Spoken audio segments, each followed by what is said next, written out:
नमस्कार, आप देख रहे हैं जी न्यूज। आपके साथ हूं मैं रोबिका लियाकत। 5 बजे के इस बुलेटिन में आपका बहुत बहुत स्वागत है। ताल ठोक के ये बहस का नंबर 1 शो है। कश्मीर के अलगाववादियों और आतंकियों में फर्क क्यों, आज ये सवाल हम पूछ रहे हैं। और इसीलिए क्योंकि एक तरफ सैयद सलाउद्दीन जैसे आतंकी को तो ग्लोबल टेररिस्ट डेजिग्नेट कर दिया जाता है, लेकिन श्रीनगर में बैठे सलाउद्दीन के भाई यानी हुर्रियत कॉन्फ्रेंस के गद्दारों को वीआईपी ट्रीटमेंट दिया जा रहा है। कल व्हाइट हाउस में पीएम मोदी और राष्ट्रपति डोनाल्ड ट्रंप की मुलाकात से ठीक पहले अमेरिकी विदेश विभाग ने हिजबुल मुजाहिदीन के सरगना सैयद सलाउद्दीन को ग्लोबल टेररिस्ट डेजिग्नेट किया, फैसला लिया। अमेरिका का यह फैसला बहुत अहम माना जा रहा है क्योंकि हाफिज सईद जैसे आतंकियों पर वो पहले ही पाबंदी लगा चुका है, लेकिन पहली बार किसी कश्मीरी आतंकी को ग्लोबल टेररिस्ट घोषित किया गया है। सवाल इसके बाद यह खड़ा होता है कि जो काम सैयद सलाउद्दीन पाकिस्तान या पाकिस्तान के कब्जे वाले कश्मीर में रहकर करता है, ठीक वही काम हुर्रियत के नेता श्रीनगर में रहकर करते हैं। बात चाहे नौजवानों को आतंकी बनाने के लिए प्रेरित करने की हो, उन्हें हवाला के जरिए पैसे मुहैया कराने की हो, पत्थरबाजों के लिए नौजवानों को उकसाने की हो, या मुठभेड़ के दौरान आतंकियों को बचाने के लिए सैयद अली शाह गिलानी या मीरवाइज उमर फारूक जैसे नेता सैयद सलाउद्दीन से जरा भी पीछे नहीं। कल ही सैयद सलाउद्दीन का एक वीडियो हमने आपको दिखाया था, वो वीडियो अभी भी आप देख रहे हैं, हालांकि सुन नहीं पाएंगे। इस वीडियो में यह आतंकी बुरहान वानी के मारे जाने का 1 साल पूरा होने पर प्रदर्शन के दौरान हुर्रियत कॉन्फ्रेंस की मदद मांग रहा है। जब अलगाववादी और आतंकवादी एक दूसरे के मददगार हैं, तो फिर अलगाववादियों पर एक्शन में ये दोहरा रवैया क्यों, डबल स्टैंडर्ड क्यों? इसीलिए ताल ठोक कर आज ये पूछेंगे, गिलानी, मीरवाइज और यासीन को आतंकी या आतंक के दर्जे में कब रखा जाएगा? क्या सलाउद्दीन पर पाबंदी लगाकर अमेरिका ने अलगाववादियों को आईना दिखाया है? क्या अमेरिका का अगला एक्शन कश्मीर के अलगाववादियों पर होगा? इन सारे सवालों का जवाब अगले 1 घंटे में तलाशेंगे। ये रिपोर्ट उससे पहले। तहरीक हुर्रियत अगर मज़कूरा प्रोग्राम में कोई सेहतमंद तब्दीली या तरमीम करना चाहेंगे तो इंशाअल्लाह वो मिनो अन काबिल कबूल होगी।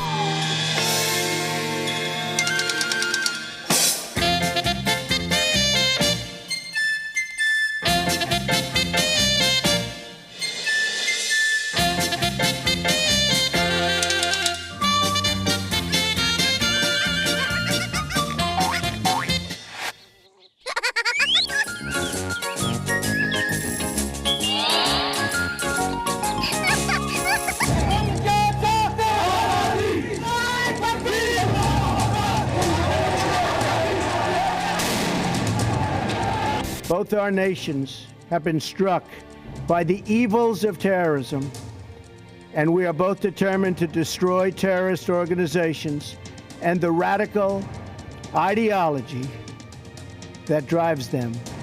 We will destroy radical Islamic terrorism.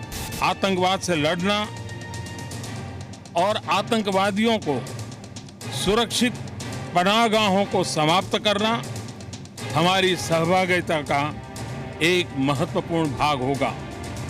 हम आतंकवादी संगठनों से जुड़ी हुई समान चिंताओं के संबंध में इंटेलिजेंस और सूचना के आदान प्रदान को बढ़ाएंगे तथा पॉलिसी कोऑर्डिनेशन को यथासंभव गहरा करेंगे। भारत के दृष्टिकोण को सारा विश्व स्वीकार करने लगा है। मुझे लगता है इसका सबसे अधिक श्रेय प्रधानमंत्री श्री नरेंद्र मोदी जी को जाता है। सलाउद्दीन को लेकर के जो निर्णय हुआ है वो निश्चय ही भारत के दृष्टिकोण की एक विजय है। जो साझा बयान भारत और अमेरिका की तरफ से दिया गया है वो अत्यंत ही डिसअपॉइंटिंग है। जो उनकी परिभाषा है इस्लामिस्ट आतंकवाद की और हमारी परिभाषा है क्रॉस बॉर्डर टेरर की, जो पाकिस्तान से प्रायोजित होता है, उन दोनों में बहुत बहुत फर्क है। भारत जिस बात के लिए हमेशा कहता रहा था, सैयद सलाउद्दीन एक घोर आतंकवादी है, दुर्दांत आतंकवादी है,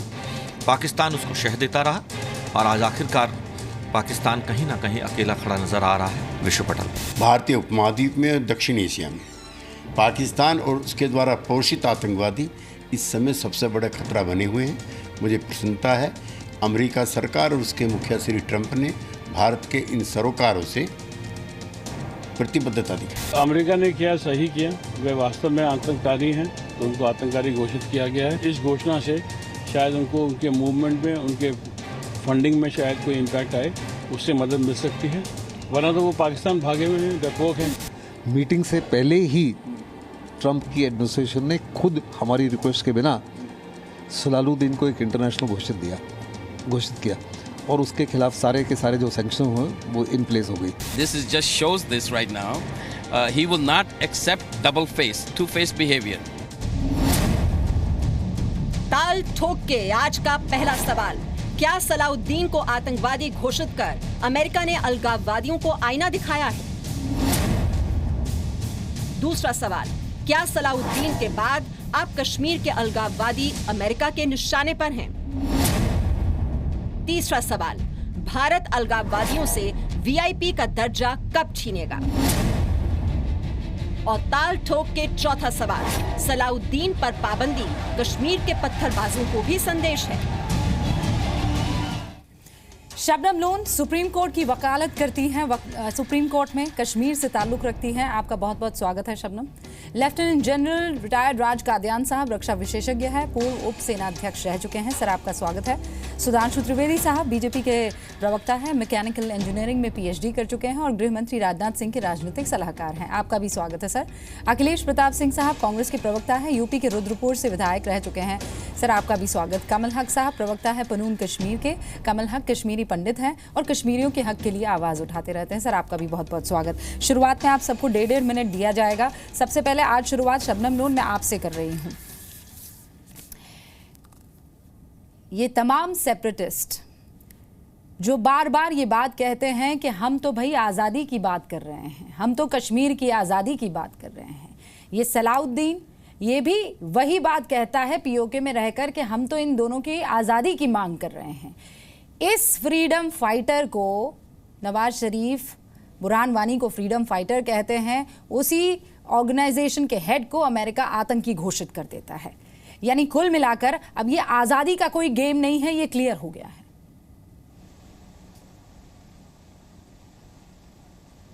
जी 1.5 मिनट आपके। राब्ता कट गया मेरा। जी जी, मैंने लास्ट आपका सुना नहीं क्योंकि मेरा राब्ता कट गया था आपसे। Could you please repeat the last line of the question?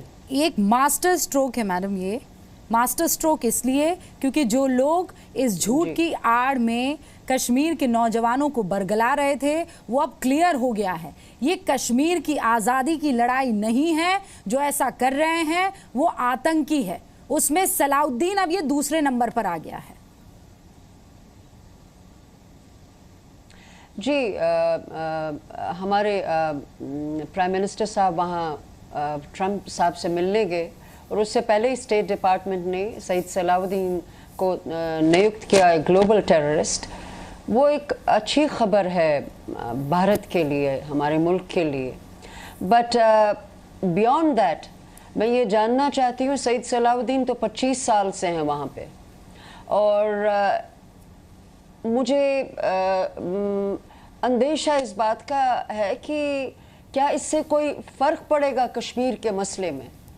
मैं बहुत आदर से कहना चाहती हूँ, मुझे लगता है नहीं फ़र्क पड़ेगा। उसके 2 रीज़न्स हैं। क्योंकि यहाँ दिल्ली में जो नैरेटिव बिल्ड हो रहा है ये एक हाइपर नेशनलिज्म से बिल्ड हो रहा है और आप ये कर रहे हैं कि हिजबुल मुजाहिदीन के सपोर्टर नहीं हैं तमाम कश्मीरी। मैंने कभी हिजबुल मुजाहिदीन को सपोर्ट नहीं किया, वहाँ जो मॉडरेट मुसलमान है उसने कभी सपोर्ट नहीं किया। लेकिन आहिस्ता आहिस्ता आप तमाम जो कश्मीर की मॉडरेट पॉपुलेशन है आपने उनको भी ऐसे ब्रैकेट किया कि उस एलिनेशन से अब सब लोग वहाँ पर आप लोगों की गलत पॉलिसी की वजह से एकजुट हो रहे हैं। उनको ये लगता है कि हमें दिल्ली में सब एक तरह एक नज़रिए से देखते हैं। हमारे यहाँ जब ह्यूमन राइट्स वायलेशंस होती हैं, 14 साल का बच्चा एहसान मरता है, तो आप उस बात पे बिल्कुल खामोश रहते हैं। हमारा ये बजर राउंड है मैडम, लेकिन अगर ऐसा होता तो शबनम लोन क्या आप यहाँ पर बैठी होती? अगर सारे कश्मीरियों को एक ब्रैकेट में डाल दिया होता तो इतने सीरियस मुद्दे पर क्या शबनम लोन आप यहाँ पर हमारे साथ चर्चा कर रही होती? और आप ही हैं जिनसे कितनी दफ़ा हम चर्चा कर चुके हैं इस मसले पर कि 16 साल का, 12 साल का, 10 साल का जो बच्चा है, महबूबा मुफ्ती, बकौल महबूबा मुफ्ती, क्या वहाँ पत्थर या शूटिंग साइट पर चॉकलेट और अंडा ब्रेड खरीदने के लिए जाएगा? ये वही बच्चे हैं जिनको कैसे ट्रेन किया जा रहा है, हम क्या चाहते, आज़ादी, वो छोटा सा मासूम सा बच्चा, आप समझ रहे हैं किस तरीके की गहन ट्रेनिंग वहां पर हो रही है, और सारी की सारी जिम्मेदारी डाल दी जाती है दिल्ली पर, बाकियों पर। कामल हक साहब, 1.5 मिनट आपके। मैं समझता हूँ सबसे पहले कश्मीर के जितने भी प्रवक्ता हैं, इंक्लूडिंग शबनम जी, इनको विक्टिमहुड से बाहर निकलना चाहिए, और जो कॉन्स्टेंटली एक परपेचुअल सेल्फ डिनायल में रहते हैं उसमें बाहर आने की आवश्यकता है। सच्चाई ये है कि सलाहुद्दीन एक टेररिस्ट है, पिछले कई सालों से, 20-22 सालों से पीओके में रहता है, और जिसने कि सरेआम, आज नहीं कई बार ओपनली ये डिक्लेयर करा है कि कश्मीर का मसला जो भी है न बातचीत से सॉल्व होगा, न नेगोशिएशन से सॉल्व होगा, न किसी और तरीके से सेटल होगा। ये तो एक आर्म्ड कॉन्फ्लिक्ट है, आर्म्ड जो एक अपराइजिंग है उसी से ही ये सेटल होगा। और उसके बाद में उसकी जो फैलाए हुए, उसकी जो ऑर्गेनाइजेशन है हिजबुल मुजाहिदीन, जो कि कश्मीर में ऑपरेट कर रही है, मैक्सिमम टेररिस्ट आजकल उसी ऑर्गेनाइजेशन के हैं, जिनका कि सपोर्ट, मैं ये मानने के लिए तैयार नहीं हूँ कि उनका लोकल सपोर्ट नहीं है उतना। जहाँ पे भी वो जाते हैं तो एक नेटवर्क खड़ा हो जाता है पत्थरबाजों का, उनके सपोर्ट में आते हैं। जब उनके खिलाफ कोई एक्शन हो, सिक्योरिटी फोर्सेस करते हैं, तो गांव-गांव से कहाँ से लोग आ जाते हैं उनके लिए, वो बचाने के लिए। तो ये कहना तो बिल्कुल ही गलत नहीं है कि उनका कोई वहाँ पे ज़्यादा सपोर्ट नहीं है या वो उनकी पॉपुलैरिटी उतनी ज़्यादा नहीं है। और जहाँ तक सलाहुद्दीन को ग्लोबल टेररिस्ट डिक्लेयर करने का मतलब है, मैं शायद इस बात के लिए पे शबनम जी से थोड़ा एग्रीमेंट करूंगा कि शायद ज़्यादा कोई असर नहीं पड़ने वाला है, क्योंकि जीता जागता सबूत हाफिज सईद के रूप में हमारे सामने है।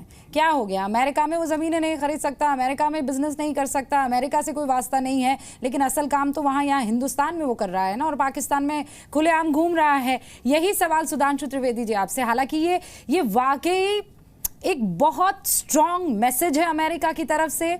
ये के वर्ड जिसको पाकिस्तान हमेशा भुनाने की कोशिश करता है, उसका झूठ उजागर कर दिया ये कहकर कि तुम जिसे फ्रीडम फाइटर समझते हो, फ्रीडम फाइटर कहते हो, वो बेसिकली फ्रीडम फाइटर नहीं है, वो टेररिस्ट है। ये स्ट्रॉन्ग मैसेज, लेकिन ये कह देने से क्या चीजें सॉल्व हो जाती हैं? क्योंकि हाफिज सईद फिर नजर आ जाता है खड़ा हुआ। देखिए, सलाहुद्दीन को आतंकवादी घोषित करना केवल कोई एक पृथक अकेला एक इंसिडेंस नहीं है। अगर आप देखें तो हमारी सरकार आने के बाद से पाकिस्तान जिस ढंग से अंतर्राष्ट्रीय स्तर के ऊपर कूटनीति में अलग थलग होता चला जा रहा है, उसकी कई प्रक्रियाएं हुई हैं। हाफिज सईद, उसके बाद ये घटना होना, एक उदाहरण देता हूं, जिस समय सार्क समिट हुई थी तो इस देश के, इस इलाके के 2 बड़े मुस्लिम देशों अफगानिस्तान और बांग्लादेश ने खुलेआम कहा था कि पाकिस्तान हमारे यहाँ आतंकवाद शुरू कर रहा है। और आज आप देखें तो कुछ हद तक चीन को छोड़ दिया जाए तो बाय एंड लार्ज पूरी तरीके से पाकिस्तान अपना सपोर्ट खो रहा है। यहां तक कि सऊदी अरब, यूनाइटेड अरब अमीरात जैसे बड़े देश जिन्होंने कि उसका हर मौके पर साथ दिया, आतंकवाद के मामले पर उससे कन्नी काटते नजर आ रहे हैं। अमेरिका की कल की घटना ने बहुत स्पष्ट कर दिया है कि इससे यह भी एक इनडायरेक्ट संकेत है, प्रकारांतर से संकेत है कि जिसे पाकिस्तान आजादी की लड़ाई प्रतिपादित करने में लगा है वह आतंकवाद है, आजादी की लड़ाई नहीं। अब दूसरी बात मैं ये कहना चाहूंगा, जिन लोगों ने कहा कि कश्मीर के अंदर जो यूथ है उसको हम लोगों ने ब्रैकेट कर दिया, मैं गलत कहना चाहूंगा। कारण यह है कि हकीकत तो कश्मीरी यूथ तो मेन स्ट्रीम में आ रहा है। पिछले 10-12 सालों में जितना कश्मीरी यूथ सिविल सर्विसेज में आया था, उससे 2 गुना ज्यादा पिछले 3 साल में आया है। अगर बीएसएफ के असिस्टेंट कमांडेंट के एग्जाम में टॉप करता है कश्मीर का यूथ, चाहे कंप्यूटर ग्राफिक्स का मामला हो, चाहे सॉफ्टवेयर डेवलपमेंट का मामला हो, कई खेल स्पोर्ट्स में वो यूथ आगे आ रहा है। इसलिए अब यूथ को समझाना मुश्किल होता जा रहा है, तो स्कूली बच्चों को समझाओ।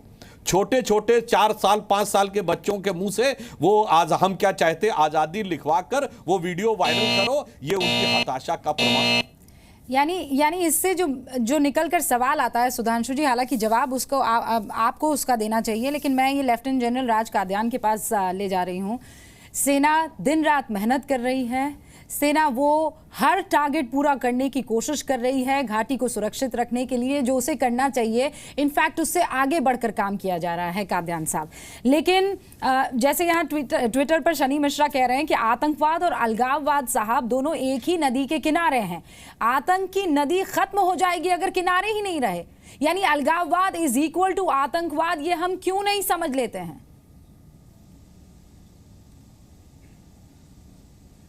आपने सही कहा रूबिका जी, आतंकवाद कामयाब जब ही हो सकता है जब उसको लोकल सपोर्ट मिले। मैं ये नहीं कहता कि लोकल सपोर्ट कोई बहुत भारी है, लिमिटेड है।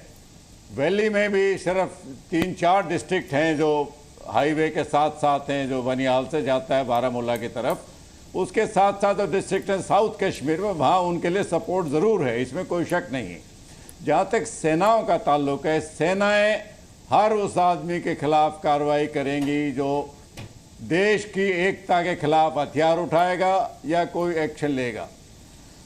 जहाँ तक ये अनाउंसमेंट है सलाहुद्दीन के खिलाफ, हिजबुल मुजाहिदीन को तो पहले ही भारत ने, अमेरिका ने और यूरोपियन यूनियन ने भी एक आतंकवादी संगठन घोषित किया हुआ है।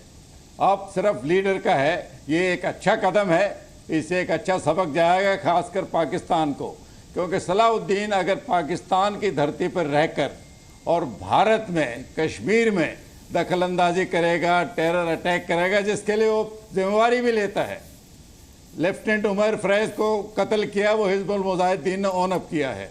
बाकी भी कई अटैक हैं वो ऑन अप करते हैं कि हम करते हैं।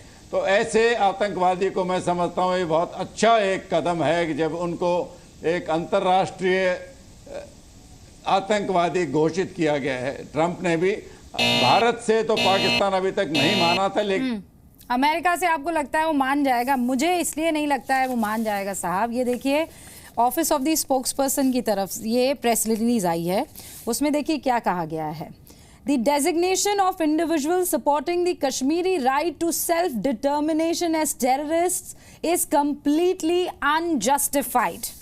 पाकिस्तान शैल, ये मैं इसका थोड़ी जो है पॉइंटर्स पढ़ के आपको सुना रही हूँ। Pakistan shall continue to extend political, diplomatic and moral support for the just struggle of Kashmiri people for the realization of the right to self-determination and the peaceful resolution of Jammu Kashmir dispute in the accordance with UN Council resolution. आप समझ रहे हैं, ये बौखलाहट फिर पाकिस्तान की फौरन नजर भी आने लगी और कह रहा है कि ये जिस तरीके से जस्ट स्ट्रगल है उसके लिए हम लोग सपोर्ट करते रहेंगे। ये मसला अलग है, मैं इस पर आगे बात करूंगी। लेकिन अखिलेश जी, आपको क्या लगता है कि अब टाइम आ गया है कि ये आतंकवादी जो कश्मीर की आज़ादी का नारा लगाते हैं, उन अलगाववादियों के एकदम साथ ही तो खड़े हुए हैं, तो फिर अलगाववादियों को वीआईपी और दामाद की तरह क्यों हम ट्रीट कर रहे हैं? सरकार क्यों उनके ऊपर इतना खर्चा कर रही है? आपने सही कहा। देखिए, सलाहुद्दीन को तो अमेरिका ने जो घोषित किया वो ठीक है, हम उस कदम को मानते हैं, सही कदम उठा। लेकिन उसी लेटर में जो हमारे देश की अखंडता के प्रति जो लफ्ज़ यूज किया अमेरिका ने, कश्मीर, भारत नियंत्रित कश्मीर, उसने हमारे संप्रभुता को भी मन नहीं स्वीकारा है कश्मीर पे जो है। और हम हिंदुस्तान के हमारे जो सत्ता में बैठे लोग हैं उस पर जरा सा भी आपत्ति भी नहीं की कि क्या वर्ड आप यूज कर रहे हैं, उसी में प्रसन्न हैं। और वो 1-2 आतंकवादी से को ब्लैक लिस्ट करके, टेररिस्ट डिक्लेयर करके पाकिस्तान पे असर नहीं पड़ने वाला है, क्योंकि वो नाम बदल लेंगे, संस्था बदल लेंगे, कुछ करते रहेंगे, अलग अकाउंट खोलेंगे। जब तक हम पाकिस्तान के जो आर्थिक सपोर्ट है अमेरिका से, वो जब तक हम नहीं रुकवा पाएंगे, सख्ती करा पाएंगे, तब तक पाकिस्तान के ऊपर असर नहीं पड़ना है। दूसरी बात, हम दूसरे से अपेक्षा करते हैं कि वो ये कदम उठा ले, अमेरिका उठा ले, रूस उठा ले। हम जो उठा सकते हैं, जो आज की स्थिति है, इतनी बुरी स्थिति हो गई है, फिर भी केंद्र की सरकार वो कदम क्यों नहीं उठा रहे? जैसे वो एक कदम का आपने भी जिक्र किया कि जो लोग सरेआम चैनलों पे और सब पब्लिक के सामने आतंकवादियों और अलगाववादियों के पक्ष में, हिंदुस्तान के विरोध में वक्तव्य दे रहे हैं, ललकार रहे हैं और प्रश्रय दे रहे हैं, उनको अभी भी वीवीआईपी दर्जा भारत सरकार से क्यों प्राप्त है? चलिए सर, एक सेकंड। जब कांग्रेस की तरफ से एक बुकलेट छपती है तो उसमें हम दूसरों से क्या अपेक्षा करें, जब हमारे ही नेता जो है वो बुकलेट में और शायद वो गुलाम नबी आज़ाद साहब ही थे जिनको उसका जिम्मा दिया गया था, जिसमें हमारे कश्मीर को उन्होंने पाकिस्तान ऑक्यूपाइड कश्मीर और उनके कश्मीर पीओके को उन्होंने इंडियन ऑक्यूपाइड कश्मीर बता दिया था।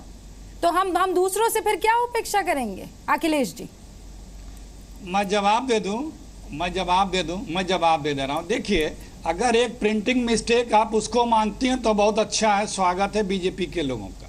हमने तो कहा कि जो इसने छापा उसका प्रिंटिंग मिस्टेक है। हम कब कहते हैं वो नहीं ऐसा है क्या? हम कभी माने हैं क्या ऐसा?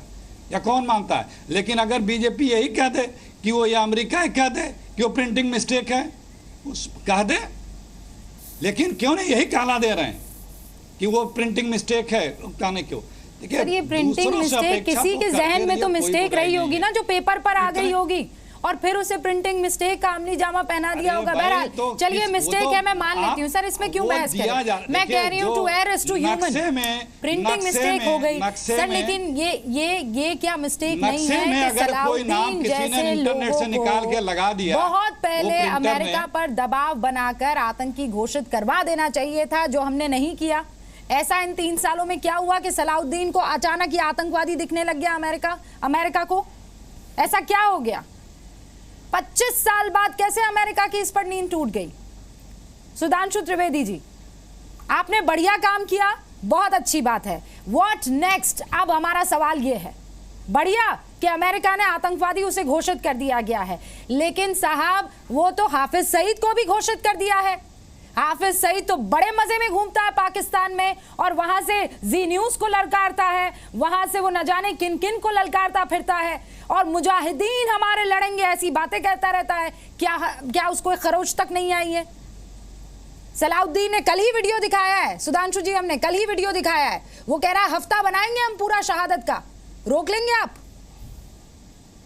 देखिए, मैं इस बात का भी उत्तर देता हूं और एक वाक्य में यह भी कहूंगा, जो गलती की बात कही अखिलेश जी ने, तो गलती तो हुई है, मैं मानता हूं। भाई सन 48 में जीतती हुई फौज युद्ध विराम कर दे और जीतता हुआ बड़ा देश जाके संयुक्त राष्ट्र संघ में जाके पहुंच जाए और फिर 80 के दशक से लेके और नक्शे में छपने की हुई गलती से लेके गलतियों की तो अनवरत श्रृंखला है। अब आइए इस पर कि व्हाट नेक्स्ट। आपने अच्छा प्रश्न किया है।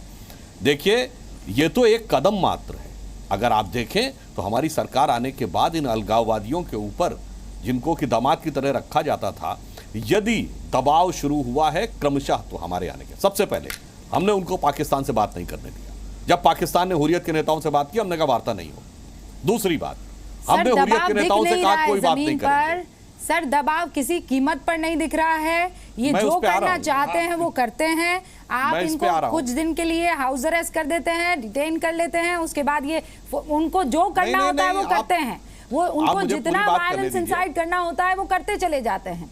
देखिए, उसके बाद पहली बार ऐसा हुआ है कि 3 साल से कोई गवर्नमेंट है और हुर्रियत के नेताओं से कोई बात नहीं की है। ये हमने हालात पैदा की। तीसरी बात, पहली बार उनके ऊपर इन्फोर्समेंट डायरेक्टरेट के छापे, हाउस अरेस्ट तो आपने अपनी बात सही कही, मगर पहली बार आर्थिक शिकंजा कसा है, उनके घरों पे छापे पड़े हैं, ईडी उनसे साथ इंक्वायरी कर रही है, तो वो हमारी सरकार आने के बाद हुआ। इसलिए मैं ये कह रहा हूं कि जो लोग राष्ट्र विरोधी ताकते हैं उनसे क्रमशः हम उसके अनुसार नियमानुसार कार्रवाई कर रहे हैं। हाँ, मैं ये भी याद दिलाना चाहता हूं, जिन्होंने कहा कि अमेरिका ने ऐसा कह दिया तो क्या हो गया। अरे भाई, अमेरिका ने तो भारत के रुख का समर्थन किया पिछले यूपीए सरकार के समय में। तो याद करिए, हवाना में जाके इन्होंने कह दिया था कि पाकिस्तान ही आतंकवाद से पीड़ित है, और शर्मल शेख में तो बलूचिस्तान को ज्वाइंट स्टेटमेंट का हिस्सा बना लिया था। और इतना ही नहीं, समझौता एक्सप्रेस की घटना, जिसको आज भी पाकिस्तान मानता है कि ये अमेरिका मानता है कि पाकिस्तान का किया धरा है, यूनाइटेड नेशंस मानता है पाकिस्तान का किया धरा है, हमने अपने आप अपने ऊपर ओढ़ लिया था। और फिर पाकिस्तान कहने लगा था 26/11 के साथ साथ समझौता एक्सप्रेस के आरोपियों को भी लाइए। तो अगर आप देखें तो जमीन आसमान का अंतर आया है हमारी सरकार आने के बाद और इनकी सरकार आने के जमाने में। कहाँ बलूचिस्तान ज्वाइंट स्टेटमेंट का पार्ट, कहाँ प्रधानमंत्री ने कहा कि बलूचिस्तान का विषय खुद उठाया। ये सुपरफिशियल बातें हो जाती है, जब आप जमीन पर पहुंचते हैं ऐसा होता हुआ नजर नहीं आता है। शबनम साहिबा एक सेकंड, कमल हक साहब, हाँ शबनम एक सेकंड, कमल हक साहब। देखिए सुधांशु जी, शायद आप जितने जो कुछ भी आपने कहा सही है, लेकिन ग्राउंड लेवल पे क्या हो रहा है? ग्राउंड लेवल पे यासीन मलिक, जिनके खिलाफ 4 इंडियन एयरफोर्स के ऑफिसर्स को मारने के इल्ज़ाम हैं, आज तक FIR भी नहीं हुआ उनके खिलाफ। बेटा कराटे, जिनको खुद एडमिशन में 40 के बाद वो काउंट भूल गए कि कितनों को मारा, वो सरे आम कश्मीर में खुले आम फौजियों पर तो हो गया। और आपके गिलानी साहब, सईद अली शाह गिलानी, जमात इस्लामी के हेड, जिनका कि direct connection with Hizbul Mujahideen है। सईद सलाहुद्दीन भी जमात इस्लामी के मेंबर हैं, इनके एक सहयोगी रह चुके हैं। और वो गिलानी साहब सरेआम कश्मीर में जा के बोलते हैं यहाँ पे क्या सेकुलरिज्म नहीं चलेगा, डेमोक्रेसी नहीं चलेगी, यहाँ पे कानून नहीं चलेगा, यहाँ पे चलेगा इस्लामिक राज, यहाँ पे चलेगा पाकिस्तान। वो खुले आम वहाँ पे घूम रहा है। न्यूज़ में तो आ जाता है खाली कि उनको जी डिटेन करा, फिर उसके बाद में वो कब रिलीज हो जाता है वो पता नहीं चलता, लेकिन 5 दिन के बाद में फिर सुनने में आता है कि उनको जी फिर से डिटेन कर दिया। शबनम आप अपनी बात रख दे, शबनम अपनी बात रखिए आप। क्या वाकई ये आज की तारीख में एक बार फिर से शबनम लोन, हम लोग पिछले 1 महीने से कश्मीर के इशू पर डिस्कशन कर रहे हैं, 1 महीने से। हर बार जो सच निकल कर आया है, और वो स्या सच वो यही है कि ये अलगाववादी, ये सेपरेटिस्ट सिर्फ पाकिस्तान के इशारे पर नाचते हैं और कश्मीरियों को बरगलाते हैं।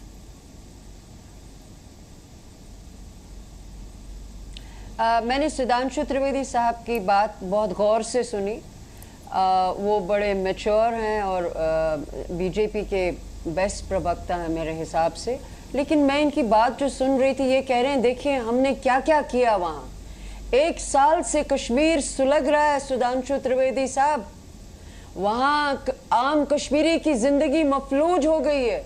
वहाँ 1 साल से स्कूल बंद पड़े हैं, वहाँ 1 साल से कॉलेज बंद पड़े हैं, जल रहे हैं, जो भी कुछ हो रहा है आपका कोई कंट्रोल नहीं है वहाँ।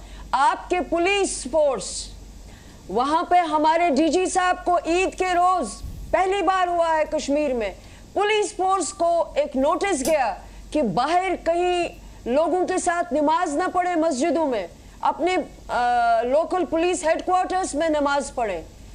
ये समा है वहाँ सुधांशु त्रिवेदी साहब। ये कहना बड़ा आसान है कि इनको वर्गलाया जाता है। आपने खुद कहा कि यूनाइटेड नेशन में कांग्रेस गई, गलती की। अब अगर मैं कहूँ बहसियत कश्मीरी कि वहाँ यूनाइटेड नेशंस में हिंदुस्तान के वजीर आजम ने खुद दरखास्त पेश की, तो मुझको कहा जाएगा कि मैं आतंकवादी हूं, मैं हाफिज सईद से मिली हूं। आपने खुद ये एक्सेप्ट किया कि अब आप शिमला एग्रीमेंट पे जाए। नहीं, para 6 of the Shimla agreement, मैं नहीं जा रही हूं, मुझे नहीं जाना है शिमला एग्रीमेंट। शबनम साहिबा, मुझे नहीं जाना है शिमला एग्रीमेंट की। नहीं, एक सेकंड, मुझे आज की सिचुएशन पर बात करनी है, मुझे आज के सर्कमस्टांसेस पर बात करनी है। आप सबका सब ये कह रही हैं कि सरकार के ऊपर निर्भर करता है। आप सबका सब ये कह रही हैं पुलिस नहीं अपने आप सिर्फ पुलिस की जिम्मेदारी है। आप उन सेपरेटिस्ट को क्यों नहीं आरोपी मान रही हैं? आप उनको क्यों नहीं दोषी मान रही हैं? स्कूल किसने जलाए हैं? वहां खड़ी सेना ने, वहां की पुलिस ने, या इन अलगाववादियों ने? किसने जलाए हैं स्कूल? सुनिए, इसी वजह से तो मैं कह रही हूं कि एक कम्युनिकेशन डेफिसिट है। ये आज हुआ है नहीं, ये स्कूल जलाने का सिलसिला 1953 से शुरू हुआ रूबिका लियाकत साहिबा। इसीलिए मैं कहती हूं कि हर हिंदुस्तानी, आप कश्मीर की हिस्ट्री पढ़े। कश्मीर कॉन्स्पायरेसी केस आप था मेरा क्या? सवाल जब शेख मोहम्मद अब्दुल्ला साहब बंद हुए रही हैं, पाकिस्तान से पैसे आए, यही था। अगर आप सरकार पर जिम्मेदारी थोप सकती हैं, अगर वहां की पुलिस पर जिम्मेदारी थोप सकती हैं, तो जो ये काम कर रहा है उनके बारे में खुलकर क्यों नहीं बोलती हैं? आप क्यों नहीं ये कहती है कि किसने जलाया है, किनके इशारों पर ये जलाया जा रहा है? अगर ये है कि अलगाव, किसने जब अयूब पंडित को किसने स्ट्रिप करके खत्म किया? आप क्यों नहीं कह रही हैं ये बात? नहीं, मैं कह रही हूँ कौन थे वो लोग मस्जिद के बाहर? अयूब के लिए जगह जगह कहा कि जिन हथियारों ने उसको मारा है उनको सजा होनी चाहिए। लेकिन एक बात है रूबिका लियाकत साहिबा, सिद्धांशु जी से कहें कि अगर यही बात है, चलिए मैं आपकी बात मान लेती हूँ, तो ये बहुत जबरदस्त एक ऐसा कसूर है सेपरेटिस्ट पे, तो आप इनको बोलिए इनकी हुकूमत कार्रवाई क्यों नहीं कर रही है? लीजिए शबनम नून कह रही है आप करते क्यों नहीं है कार्रवाई? यही 4-5 कीजिए सुधांशु त्रिवेदी जी, कह रही कीजिए, आप क्यों नहीं कर रहे हैं? ये लोग खुले में क्यों घूम रहे हैं? ने जो कुछ बोला उसमें कुछ जो उन्होंने पहले वक्तव्य में अपने पहले हिस्से में बोला उसका आंसर उनका सेकंड हिस्से में खुद ब खुद आ गया। उन्होंने कहा आज कश्मीर में हालात खराब हैं। हाँ, मैं ईमानदारी से कहता हूं आज कश्मीर में हालात खराब हैं। उन्होंने तो खुद ही कहा कि स्कूल जलाने का सिलसिला 1953 से शुरू हुआ है। 1980-90 के दशक में सिस्टमेटिक स्कूल जलाए गए, सारी व्यवस्थाओं को ध्वस्त किया गया। इसलिए आज जो कश्मीर में हुआ है ये सिर्फ एक तो ना तो पहली बार हो रहा है बल्कि 70 साल से मुसलसल हालात को बस सुधांशु त्रिवेदी जी, अब मैं इस पे आ रहा हूं, मैं समाधान पे आ रहा हूं, आपने समाधान की तरफ आ रहा हूं। अब देखिए इसका समाधान, अगर हुर्रियत के ये सारे अलगाववादी नेता वहां पर खराबी कर रहे हैं, वहां पर वायलेंस इंसाइट कर रहे हैं, आप उनके खिलाफ एक्शन क्यों नहीं ले रहे हैं? मैं उसी पे आ रहा हूं। देखिए कश्मीर की समस्या का सिर्फ एडमिनिस्ट्रेटिव समाधान नहीं है, इसका पॉलिटिकल और आइडियोलॉजिकल समाधान भी देना होगा। जो बात आपने कही रूबिका जी और अभी अखिलेश प्रताप सिंह जी ने भी कही थी कि जो लोग खुलेआम भारत से अलगाववाद की बात करते हैं उन पे कार्रवाई क्यों नहीं होनी चाहिए? होनी चाहिए बिल्कुल, और कार्रवाई हो भी रही। मगर मैं ये कहना चाहूंगा हुर्रियत के नेताओं को तो छोड़िए, नेशनल कॉन्फ्रेंस और पीडीपी को छोड़िए जो रीजनल पार्टीज हैं। अरे अगर हम इस पे कार्रवाई करने की बात आ जाए तो साहब याद करिए गुलाम नबी आजाद साहब तो अफजल गुरु के समर्थन में दिल्ली आए थे। मणिशंकर अय्यर और शशि थरूर के ऑफिशियल ट्वीट्स अवेलेबल हैं, तो उन पे भी कार्रवाई होनी चाहिए।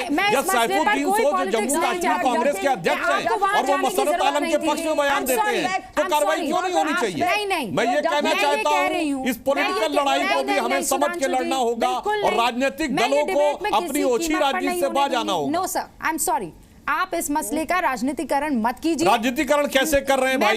अगर ओपनली वो कहेंगे अफजल हालात कम आ रहा है। और आप सुनिए इतना ही नहीं, जब राहुल गांधी जी दिल्ली में सभा में जाएंगे, मैं जवाब दे रहा हूं। नहीं सर, सुनिए नारा लगेगा कि कश्मीर की आजादी तक भारत की बर्बादी तक जंग चलेगी। मुझे पता है क्या होगा। इतना बड़ा पॉलिटिकल सुधांशु जी आप ये बात बोले और उसके बाद कहेंगे ये सिर्फ एडमिनिस्ट्रेटिव प्रॉब्लम है। रुक जाइए सुधांशु जी, उचित नहीं है। सुधांशु जी एक सेकंड रुकिए, अभी 32 हो रहे, मैं अभी जवाब दे रहा हूं। नहीं अखिलेश जी, मैं वो नहीं होने दूंगी, रुकिए आप। 5:32 हो रहे हैं, ये बात इन्होंने कही अफजल गुरु की, फिर आप 5 मिनट में तू मैं करेंगे, मेरा टाइम वेस्ट हो जाएगा। मैं ये टाइम वेस्ट नहीं करूंगी, मैं उसी सवाल पर टिकी रहूंगी।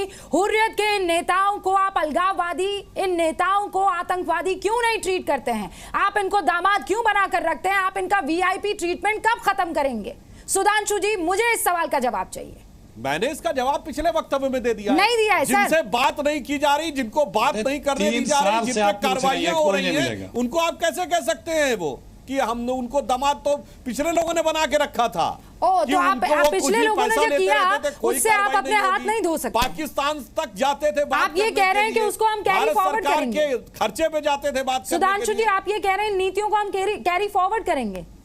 नहीं, हमने तो कहा, हमने तो रोका, ना पाकिस्तान से बात करने दिया, ना हमने उनसे बात की, और जहां पे सबूत मिला वहां उनके खिलाफ कार्रवाई की। पहली बार पढ़े हैं लेफ्टिनेंट जनरल कादियान, पहली बार हुर्रियत के नेताओं पे इन्फोर्समेंट डायरेक्टरेट के लेफ्टिनेंट जनरल कादियान, मैं आपको अब मैं रूबिका अखिलेश जी बस 3 बार 4 बार बोल चुके सुधांशु, मैं कुछ बोलूं? अखिलेश जी बस एक मिनट, मैं आ रही हूँ सर, 1 सेकंड आ रही हूँ, 1 सेकंड प्लीज।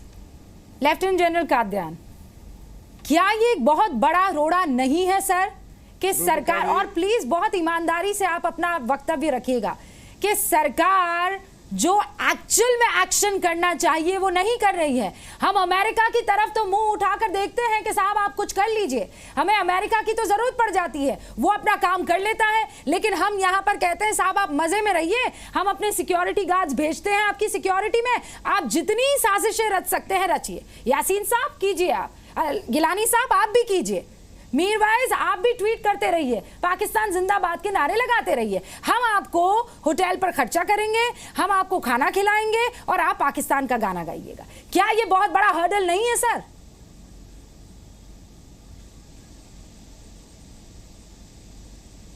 रूबिका जी, पहले तो मेरी राय है, आज की चर्चा का विषय आतंकवाद है। आतंकवाद एक राष्ट्रीय समस्या है, ये किसी पार्टी की समस्या नहीं है। ये 70 साल पुरानी समस्या है, उसमें अलग अलग पार्टियां सत्ता में रह चुकी हैं। अगर ये समस्या आज तक नहीं सुलझी तो गलती सबके दरवाजे पर जाती है, तो हमें स्तर इसका राष्ट्रीय लेवल पर रखना चाहिए। मैं मैडम पैनलिस्ट जो हैं लोन जी, शबनम जी, उनकी भावनाओं की कदर करता हूँ। जब वो कहते हैं स्कूल बंद पड़े हैं, शिकारे बंद पड़े हैं, होटल बंद पड़े हैं, सही बात है। मैं मानता हूं कि आतंकवाद की कामयाबी का एक कारण ये भी है कि उनको लोकल सपोर्ट मिलती है।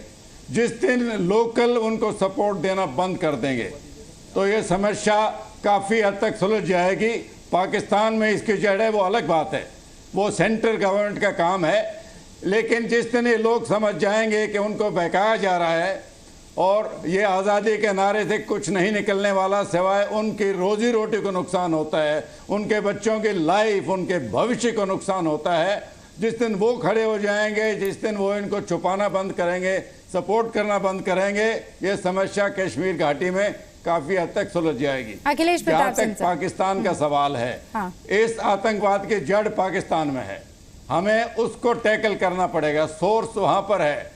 मुशर्रफ 2003 में यहाँ ऐलान करके गए थे आगरा में कि मैं पाकिस्तान की धरती को आतंकवाद के लिए इस्तेमाल नहीं होने दूंगा, लेकिन वो सिर्फ एक वक्तव्य रहा, उस पर कोई अमल नहीं हुआ।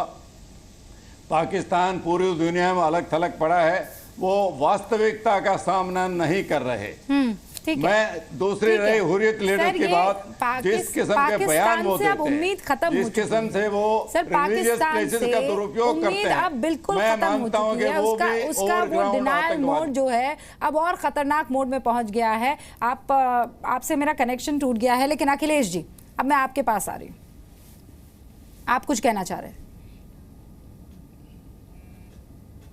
जी रूबिका, देखिए, जब चैनलों पे अलगाववादी या आतंकवादियों के समर्थित कोई आके चैनलों पे आता है और उसकी जो भाषा होती है, जो बताता है कि पिछले 70 सालों से 60 सालों से ये हो रहा है, ऐसा हो रहा है, आपने ये गलती की, वो गलती की, वही पूरी ठीक कार्बन कॉपी हमारे बीजेपी के लोग बोलते हैं। दोनों लोगों की भाषा एक है। पिछले 6 महीने साल भर की आप स्टेटमेंट उठा के देख लें, अलगाववादियों और सारे बीजेपी की प्रवक्ताओं का, दोनों का सुर, लय, ताल, आरोप सब एक है।